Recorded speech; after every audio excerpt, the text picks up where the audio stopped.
नमस्कार, आप देख रहे हैं उज्जैन टीवी और मैं हूं आपके साथ खुशबू परमार। आइए नजर डालते हैं आज के प्रमुख समाचारों की ओर। आजादी के अमृत महोत्सव के अवसर पर नरवर में जुटे उद्योग विभाग और जिला प्रशासन के आला अफसरों सहित कई उद्योगपति विचार विमर्श हुआ भावी संभावनाओं पर। शरद संपात का हुआ प्रारंभ, दिन और रात हुए बराबर, अब रात होगी लंबी और दिन होंगे छोटे। बदमाशों के आशियाने होंगे ध्वस्त, पुलिस प्रशासन और नगर निगम ने शुरू किया संयुक्त अभियान। जीआरपी की बड़ी उपलब्धि, रेलवे प्लेटफॉर्म नंबर 1 से पकड़ा लगभग 23 किलो गांजा। 3 लाख का गांजा सिकंदराबाद से लाया था उज्जैन का तस्कर। उज्जैन में भव्य आयोजन होगा राष्ट्रीय मलखंभ चैंपियनशिप का। 25 से 30 सितंबर तक होने वाले आयोजन में 28 राज्यों के 700 खिलाड़ी करेंगे सहभागिता। और अब समाचार विस्तार से। नरवर स्थित उद्योगपुरी में मनाया गया आजादी का अमृत महोत्सव। आगंतुक उद्यमियों ने भावी संभावना पर अपने विचार व्यक्त किए। उज्जैन के समीप नरवर स्थित विक्रम उद्योगपुरी में आजादी अमृत महोत्सव आयोजित किया गया, जिसमें उद्योग विभाग के प्रबंध संचालन जॉन किंग्सली ने अपना मत प्रकट करते हुए कहा, यहाँ का जो इन्वेस्टर्स हैं और उसके साथ साथ जो उद्योग जनक का लोगों को जो यहाँ की प्रोग्रेस और यहाँ जो क्या क्या सुविधाएं हो सकती हैं उसके बारे में चर्चा करवा के इनका सुझाव भी लेने के लिए ये इसको ऑर्गेनाइज़ किया है। इसमें जो यहाँ इंडस्ट्री डेवलप होने से उज्जैन का एक जो एटमॉस्फेयर ही चेंज हो जाएगा, वो बहुत अच्छा इंदौर और उज्जैन इंडस्ट्रियलाइज्ड स्टेट की श्रेणी में आएंगे, तो इसलिए इसको प्रमोट करने के लिए भी ये आयोजित किया गया है।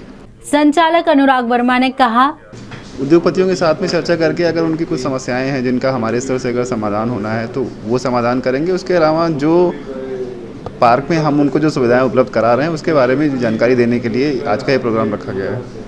कलेक्टर आशीष सिंह ने उद्योगपतियों से सुझाव मांगे। कई सारे लोगों ने कई सारे सुझाव दिए हैं जिन पर सरकार के द्वारा जॉन किंग्सले साहब भी यहाँ पर थे, उनके द्वारा उनको सबको नोट भी किया गया है। हम लोग उन सुझावों पर अमल करते हुए और बेहतरी के साथ में इसमें काम करेंगे और प्रयास करेंगे कि विक्रम उद्योगपुरी पूरी तरीके से बहुत जल्दी चालू हो जाए और इसके चालू होने के साथ साथ उज्जैन में एक नए औद्योगिक विकास के युग की शुरुआत हो जाए। अन्य उद्योगपतियों ने भी प्राप्त सुविधाओं की प्रशंसा करते हुए कहा, हमने अपनी बात भी रखी है, चूँकि विक्रम उद्योगपुरी बहुत बड़े बड़े प्लाट एरिया की जगह है। यहाँ पे बड़े उद्योगपतियों के लिए तो बहुत सारी संभावना है, लेकिन छोटे उद्योगपतियों के लिए अभी तक फिलहाल कोई संभावना नहीं है। तो आज विशेष रूप से हम लोग जब यहाँ उपस्थित हुए लघु उद्योग भारती के रूप में, तो हमने यही मांग रखी कि आप यहाँ प्लाटों का कुछ कट शाट भी करें ताकि छोटे उद्योगपति छोटी पूंजी के साथ बहुत जल्दी अपने निर्माण को पूरा करता और काम को प्रोग्रेस में लेके आता है। 23 सितंबर के दिन और रात है बराबर। उज्जैन वेधशाला के मुताबिक देखी गई घटना वर्ष में 2 बार होती है एक जैसी। काल गणना की दृष्टि से पूरे विश्व में उज्जैन का खासा महत्व है। यहाँ लगे प्राचीन यंत्रों के माध्यम से ग्रहों की चाल, सूर्य और चंद्र ग्रहण और सूर्य की चाल से समय की गणना की जाती है। हर साल आज ही के दिन यानी 23 सितंबर को दिन व रात बराबर होते हैं। दरअसल सूर्य उत्तर से दक्षिण गोलार्ध में प्रवेश कर जाता है और फिर दिन छोटे और रातें बड़ी होने लगती हैं। नवग्रहों में प्रमुख ग्रह सूर्य विषुवत रेखा पर लंबवत रहता है। इसे शरद संपात कहते हैं। दरअसल साल में 2 बार 23 सितंबर और 21 मार्च को यहाँ खगोलीय घटना उज्जैन की वेधशाला में देखने को मिलती है। 23 सितंबर को सूर्य उत्तरी गोलार्ध से दक्षिणी गोलार्ध में प्रवेश करता है। इसी कारण दिन रात बराबर होते हैं। संबंध में वेधशाला अधीक्षक डॉक्टर राजेंद्र प्रकाश गुप्त ने बताया, हम सभी लोग जानते हैं कि पृथ्वी सूर्य के चारों ओर परिक्रमा करती है, जिसके कारण सूर्य हमको कर्क रेखा से मकर रेखा के बीच करता हुआ दृष्टिगोचर होता है। 23 सितंबर के दिन सूर्य विषुवत रेखा पर लंबवत रहता है। विषुवत रेखा पर लंबवत रहने के कारण दिन और रात की अवधि बराबर होती है। 12 घंटे का दिन और 12 घंटे की रात। इसे शरद संपात बोलते हैं, क्योंकि सूर्य अभी उत्तरी गोलार्ध में था अब आज के बाद दक्षिणी गोलार्ध में प्रवेश कर जाएगा। दक्षिणी गोलार्ध में प्रवेश के कारण उत्तरी गोलार्ध के जितने भी देश हैं वहाँ पर अब दिन की अवधि धीरे धीरे छोटी होने लगेगी और रातें बड़ी होने लगेगी, और चूँकि सूर्य की किरणें तिरछी भी हो जाएंगी तो उसके कारण उसकी तीव्रता भी कम हो जाएगी, जिससे शरद ऋतु का प्रारंभ मानते हैं। मौसम विभाग की मौसम विभाग जाने, मानसून ने तो अपने विदाई गीत गाने शुरू कर दिए। हम तो जाते अपने गांव, अपनी राम राम, सबको राम राम। गर्मी से बेहाल धरती की आकंठ तृप्ति के बाद मानसून ने अपना बोरिया बिस्तर उठाना शुरू कर दिया। धरती की वीरान देह पर हरियाली की चादर बिछ गई। अब सर्दी ने अपनी आगमन के संकेत देने शुरू कर दिए। सर्दी कोहरे का घूंघट ओढ़े आ रही है। शिप्रा जी के किनारों पर अलसुबह इसका एहसास होने लगा है। बदमाशों के आशियाने गिराने की मुहिम ने फिर गति पकड़ी। शाह की सल्तनत की ध्वस्त लगातार चलेगी अब कार्रवाई। पिछले काफी लंबे समय से बदमाशों के मकान को तोड़ने की कार्रवाई को रोक दिया गया, जिसे आज से शुरू किया गया। मुहिम महाकाल थाना क्षेत्र के मुल्लापुरा में रहने वाले शाह पिता मुकीम नामक बदमाश के मकान को तोड़ने से शुरू हुई। उस पर 38 अपराध पंजीबद्ध है। वो जहरीली शराब के मामले में जेल से पैरोल पर है। उक्त बदमाश पर हफ्ता वसूली, मारपीट, अवैध शराब बिक्री, हत्या और हत्या के प्रयास जैसे कई संगीन अपराध दर्ज हैं। बताया जाता है कि आरोपी की मां पर भी 11 प्रकरण दर्ज है, जिसके चलते उसकी मां भी जेल में सजा काट रही है। निगम उपायुक्त सुबोध जैन ने बताया कि आरोपी के अवैध मकान होने की जानकारी मिलने के बाद उक्त कार्रवाई को अंजाम दिया गया। शहर में जितने भी अवैध अतिक्रमण हैं और बदमाशों के अवैध आशियाने हैं, उन्हें तोड़ने की कार्रवाई के आदेश जिला कलेक्टर, एसपी और निगमायुक्त ने दिए हैं। अब शहर में लगातार बदमाशों के अवैध अतिक्रमण को ध्वस्त करने की कार्रवाई जारी रहेगी।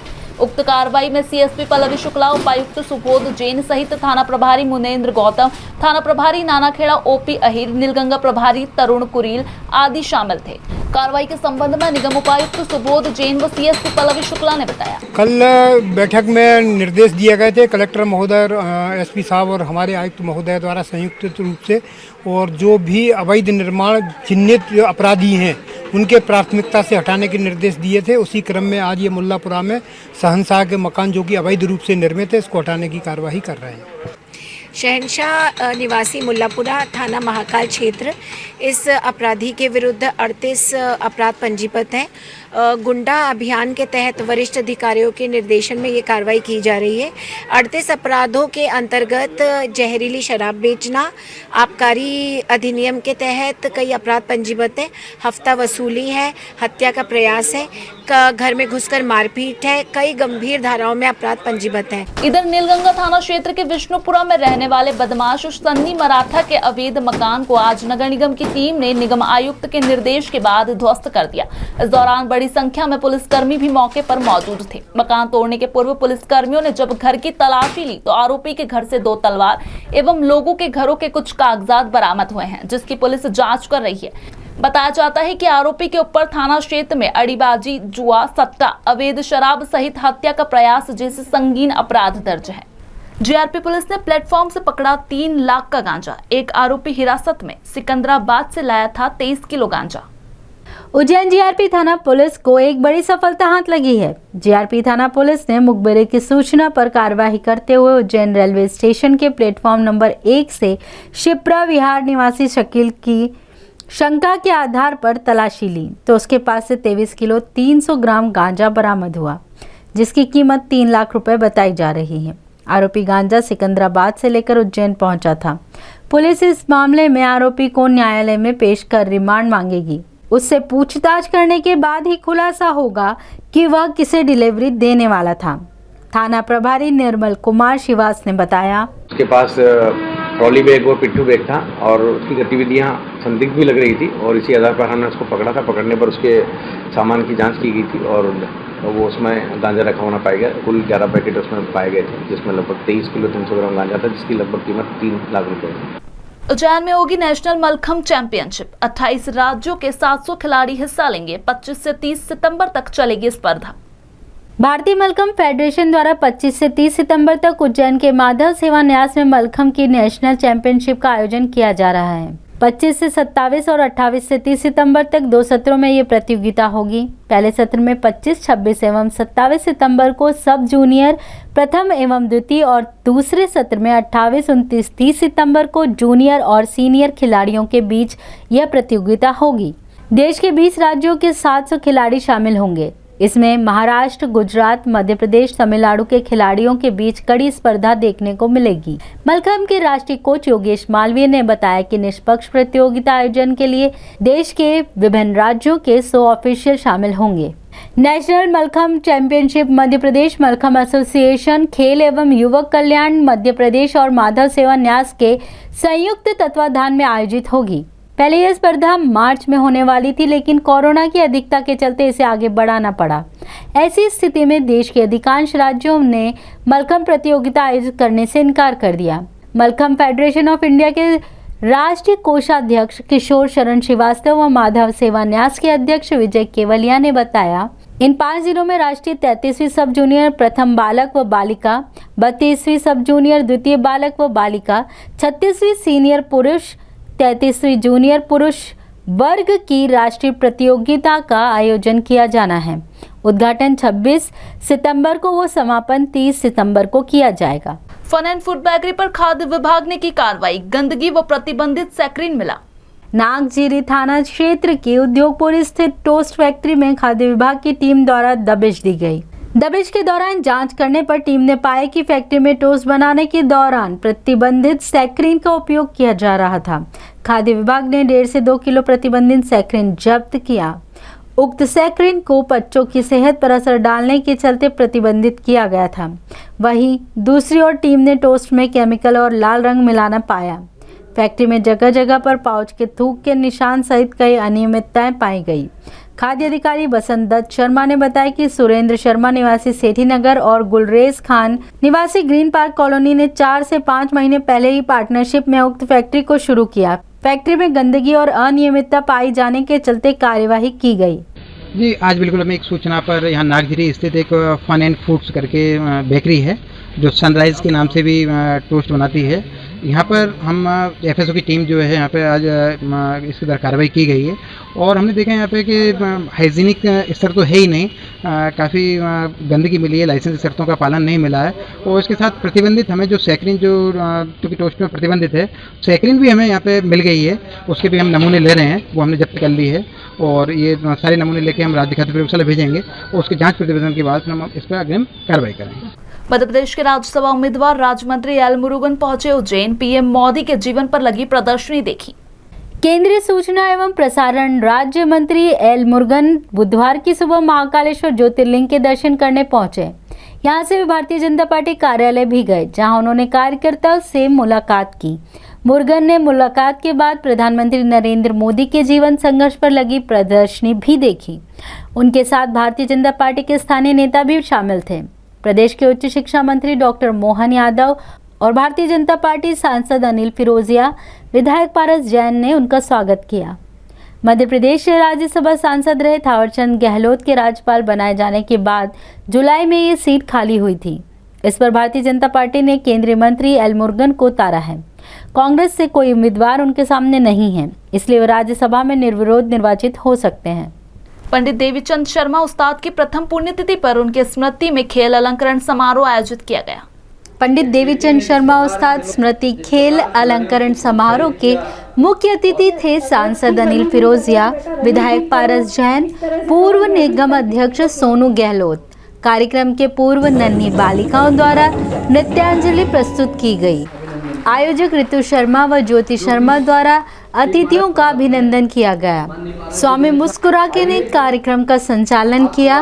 ऋतु शर्मा ने उस्ताद के जीवन पर प्रकाश डाला।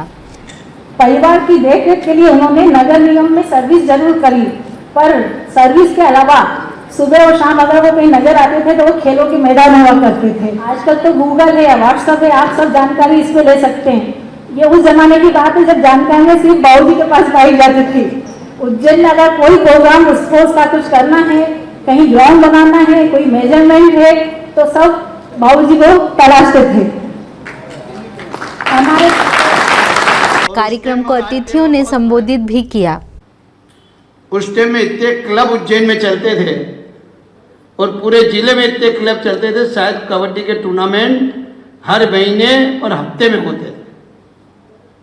और वो यदि क्लबों की देन थी तो हमारे दोनों आदरणीय उस्ताद और दूसरा रघुवंशी जी। कार्यक्रम में राष्ट्रीय एवं अंतर्राष्ट्रीय ख्याति प्राप्त खिलाड़ियों का सम्मान किया गया। कार्यक्रम के विषय में जानकारी देते हुए सांसद अनिल फिरोजिया ने कहा, आज हमारे उस्ताद स्वर्गीय श्री देवीचंद जी शर्मा जी की पुण्यतिथि पे उनकी स्मृति में उनकी पुत्री ज्योति शर्मा, रितु शर्मा और कल्पना शर्मा के द्वारा आज से एक अच्छी शुरुआत की गई है। जितने भी हमारे यहाँ मेधावी खिलाड़ी हैं उनके पुरस्कार, उनको प्रोत्साहन देने के लिए ये आज कार्यक्रम उनकी स्मृति में आयोजित किया गया था, जिसमें उज्जैन के जो हमारे खिलाड़ी है ज़िले के, जिन्होंने हमारे प्रदेश उज्जैन ज़िले का नाम प्रदेश में अभी तो देश में नाम गौरवान्वित करा है, उनको आज सम्मान दिया गया। मैं ये एक बहुत अच्छी शुरुआत है। मैं अपनी ओर से, भारतीय जनता पार्टी परिवार की ओर से एवं मध्य प्रदेश सरकार की ओर से ऋतु को बहुत बहुत शुभकामनाएं दूंगा, जो एक नेशनल खिलाड़ी भी हैं। उन्होंने एक अच्छा खिलाड़ियों को प्रोत्साहित करने के लिए कार्य किया, इसके लिए बहुत बहुत साधुवाद। धन्यवाद। 84 महादेव यात्रा में आज कीजिए सौभाग्येश्वर महादेव के दर्शन और जानिए उनकी गाथा, जो पटनी बाजार में स्थित होकर इस श्रृंखला में अपना 61वां स्थान रखते हैं।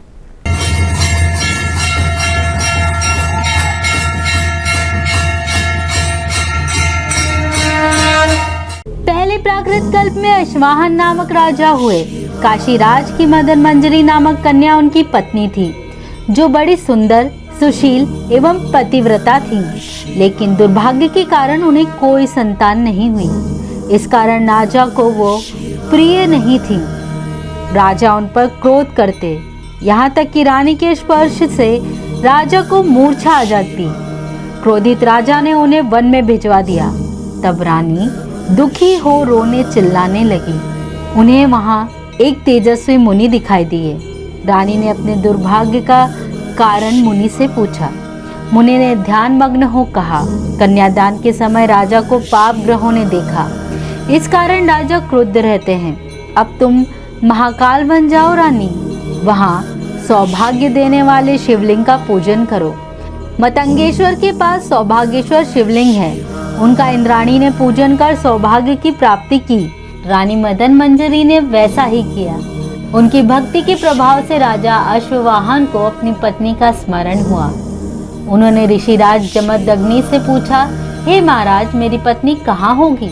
तब ऋषि ने कहा, हे राजन, वर्तमान में अवंतिका में सौभाग्येश्वर का अर्चन पूजन कर रही है रानी। राजा वहां गए और सौभाग्येश्वर के प्रसाद से पत्नी को प्राप्त किया तथा पुत्रवान हुए। सौभाग्येश्वर की कृपा से रानी ने सौभाग्य व पुत्र को प्राप्त किया। इससे इनका नाम सौभाग्येश्वर हुआ।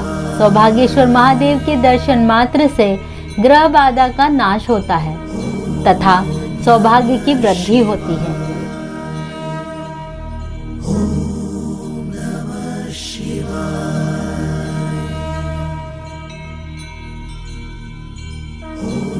इसी के साथ आगे चलते हैं वेधशाला से प्राप्त मौसम के आंकड़ों की ओर।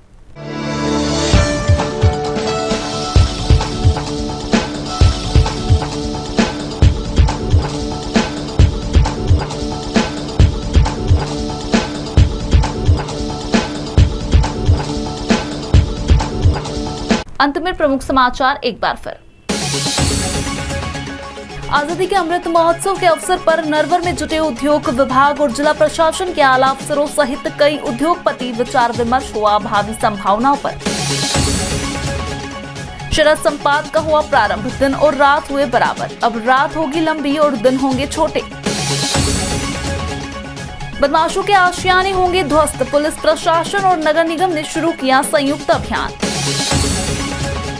जीआरपी की बड़ी उपलब्धि, रेलवे प्लेटफॉर्म नंबर 1 से पकड़ा लगभग 23 किलो गांजा। 3 लाख का गांजा सिकंदराबाद से लाया था उज्जैन का तस्कर।